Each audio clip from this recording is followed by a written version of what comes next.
Plastic നമുക്ക് ഒരു സൗകര്യം തരുന്ന വസ്തുവാണെങ്കിൽ ഇത് വളരെ അപകടകരമായ വസ്തുവാണ്.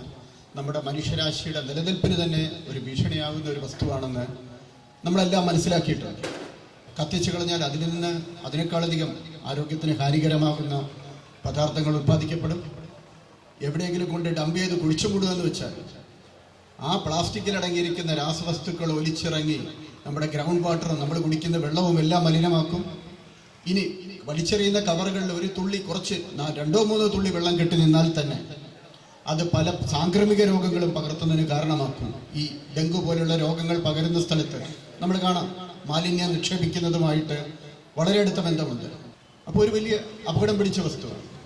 ഇവിടെ നമ്മൾ ഇതുവഴി പോകുന്നു, വഴിക്കടവ് വഴി ഊട്ടിയിലേക്കൊക്കെ പോകുന്നവർ പലരും മാലിന്യം ഡംപ് ചെയ്തിട്ട് പോകുന്ന വഴിക്ക് കൊണ്ടുപോകുന്ന ഭക്ഷണ പദാർത്ഥങ്ങൾ അടക്കമുള്ള മാലിന്യം കാട്ടിലേക്ക് വലിച്ചെറിയുമ്പോൾ അത് നമ്മുടെ പഞ്ചായത്തിലേക്ക് വരും. അപ്പോൾ ഇതൊരു വലിയ പ്രശ്നമായിട്ട് എൻ്റെ മുമ്പിൽ വന്നത് ഈ സാദിഖ് അലി തുടങ്ങിയ സുഹൃത്തുക്കൾ, സാദിഖ് അലി അദ്ദേഹത്തിൻ്റെ സുഹൃത്തുക്കളും ഒരു വലിയ പ്രശ്നമായിട്ട് കുറച്ച് ഫോട്ടോയായിട്ട് വന്നപ്പോഴാണ് ഈ പ്രശ്നത്തിൻ്റെ ഇത്ര വലിയ ഭീകരത ഞാൻ മനസ്സിലാക്കിയത്. അപ്പോൾ ഇതുവഴി ടൂറിസ്റ്റുകളായിട്ട് പോകുന്നവരെല്ലാം തന്നെ പോകുന്ന വഴിക്ക് ഭക്ഷണം പാകം ചെയ്ത് കൊണ്ടുപോകും, നല്ല കാര്യം. പക്ഷെ അതിനോടൊപ്പം തെർമോക്കോൾ പ്ലേറ്റും പ്ലാസ്റ്റിക് ഗ്ലാസുകളും ഇതെല്ലാം കൊണ്ടുപോയി വഴിയിൽ വാഹനം നിർത്തി ചിലർ പാചകം ചെയ്യുന്നു, ചിലർ അവിടെ നിന്ന് ഭക്ഷണം കഴിക്കുന്നു. സത്യത്തിൽ ഈ പോകുന്ന വഴിയിൽ വാഹനം നിർത്താൻ തന്നെ പാടില്ല. ആന ക്രോസ് ചെയ്യുന്ന ഭാഗത്താണ് ഈ വാഹനം നിർത്തി ഭക്ഷണം കഴിക്കുന്നത്. ഈ ഭക്ഷണം കഴിച്ചു കഴിഞ്ഞിട്ട് വരുന്നത് കുറച്ച് ഭക്ഷണത്തിൻ്റെ അവശിഷ്ടവും വേസ്റ്റും എല്ലാം കൂടെ കാട്ടിലേക്ക് ഇടുക, അതാണ് ചെയ്യുന്നത്. അപ്പോൾ കാട്ടിലേക്ക് ഇത് നിക്ഷേപിക്കുമ്പോൾ അത് വലിയ വലിയ വിപത്താണ് ഉണ്ടാക്കുന്നത് നമ്മൾ മനസ്സിലാക്കണം. ഈ നിക്ഷേപിക്കുന്നതിനകത്ത് ടേസ്റ്റ്, ഉപ്പ് തുടങ്ങിയ കാര്യങ്ങൾ അടങ്ങിയിട്ടുള്ളത് കൊണ്ട് വന്യമൃഗങ്ങൾ ഇത് വന്ന് കഴിക്കാൻ സാധ്യതയുണ്ട് തീർച്ചയായിട്ടും. അപ്പോൾ വൈൽഡ് ലൈഫ് ഫോട്ടോഗ്രാഫർമാർ എന്നെ കാണിച്ച പല ഫോട്ടോയിലും ആന ഈ ഇത് കഴിക്കുന്നതും മറ്റു മൃഗങ്ങൾ കഴിക്കുന്നതുമായിട്ടുള്ള ഫോട്ടോ എന്നെ കാണിച്ചു. അപ്പോൾ ഇത് കഴിച്ചു കഴിയുമ്പോൾ അത് അതിൻ്റെ ആമാശയത്തിന് ബാധിക്കുന്നു, അതിൻ്റെ ആരോഗ്യത്തിന് ബാധിക്കുന്നു. അങ്ങനെ വരുമ്പോൾ അത് ഒരു പരിധിവരെ മാൻ ആനിമൽ കോൺഫ്ലിക്റ്റ്, മൃഗങ്ങൾ വന്ന് നമ്മൾ ആക്രമിക്കുന്ന പ്രശ്നം, നമ്മുടെ കൃഷി സ്ഥലങ്ങൾ ആക്രമിക്കുന്ന പ്രശ്നം നമ്മളെല്ലാം നേരിടുന്ന പ്രശ്നമാണ് ജനവാസ മേഖലയിലേക്ക് വരുന്നത്. അങ്ങനെയുള്ള പ്രശ്നത്തിന് വിവിധ കാരണങ്ങളിൽ ഒരു കാരണം വേസ്റ്റ് ഡംപ് ചെയ്യുന്ന കൂടിയാണ്. അതുകൊണ്ടാണ് പെരിഫറിയിൽ നിന്ന് അടുത്തേക്ക് വന്യമൃഗങ്ങൾ വരുന്നത്. ഇത് ഇവിടെ നിന്ന് ഒലിച്ചു വന്നാലും എങ്ങോട്ട് പോകും? നമ്മുടെ ഈ ഭാഗങ്ങളിൽ വരും. മാലിന്യം കെട്ടിക്കിടക്കുന്നത് കൊണ്ട് നമ്മുടെ ഓടകളും എല്ലാം ചോക്ക് ചെയ്യപ്പെട്ട് വെള്ളപ്പൊക്കവും ദുരിതവും ഉണ്ടാകുന്നത് നമ്മൾ അടുത്ത ദിവസങ്ങളിൽ എല്ലാ ദിവസവും നമ്മൾ കണ്ടുകൊണ്ടിരിക്കുകയാണ്. ഈ മഴ തുടങ്ങിയ സാഹചര്യത്തിൽ വിവിധ വിധങ്ങളായ പ്രശ്നങ്ങൾ പല ഭാഗത്തു നിന്ന് വരുന്നു. അപ്പോൾ ഇവിടെ നിന്ന് ഒലിച്ചു പോയി റിവർ വഴി പോയി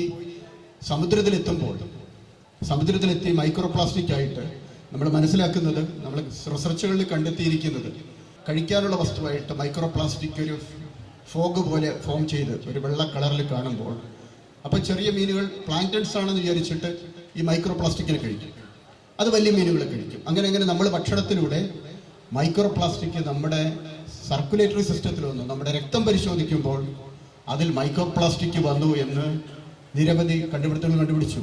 ഇതുവരെ കാണാത്ത വലിയൊരു ആരോഗ്യ പ്രതിസന്ധിയാണ് കാണിക്കുന്നത്. അപ്പോൾ ഇവിടെ ചെക്ക് പോസ്റ്റ് വെക്കുമ്പോൾ തടഞ്ഞു വെച്ചിട്ട് കൊണ്ട് പ്ലാസ്റ്റിക് തരിക.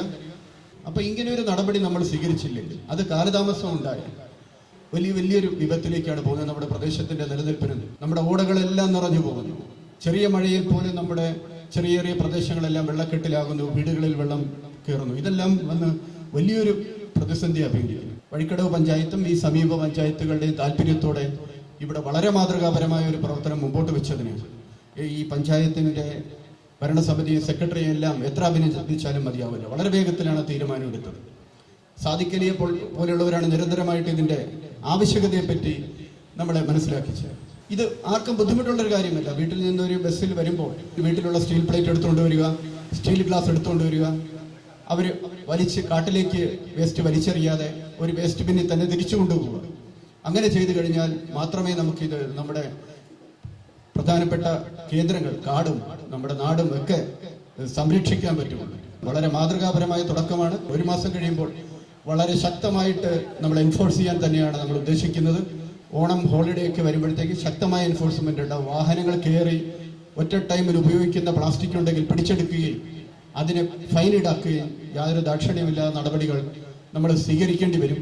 അങ്ങനെ കർശനമായ നടപടികൾ ഉണ്ടെങ്കിൽ മാത്രമേ നമുക്കിത് ഉപയോഗിക്കാൻ പറ്റുള്ളൂ. നമ്മുടെ കേരളത്തിനെ സംബന്ധിച്ച് ഒരു എൻഫോഴ്സ്മെന്റിലേക്ക് പോകുമ്പോൾ തീർച്ചയായിട്ടും ചോദ്യങ്ങളുണ്ടാകും. പാസ് ചെയ്തു പോകുന്നവർ ചോദ്യങ്ങൾ ചോദിക്കും. അങ്ങനെ ചോദ്യങ്ങളും ചില മാധ്യമങ്ങൾ ചിലപ്പോൾ അതൊരു മറ്റുള്ളവരെ ഹരാസ് ചെയ്യുന്നതായിട്ട് ഒരു പക്ഷേ എടുത്തു കാണിക്കും. അങ്ങനെ പേടിച്ചിട്ട് കാര്യമില്ല. കാരണം ചില വണ്ടികൾ തടയുമ്പോൾ ചിലപ്പോൾ ഈ ടൂറിസ്റ്റുകൾക്ക് 5-10 മിനിറ്റ് ഇവിടെ നിൽക്കേണ്ടി വരും.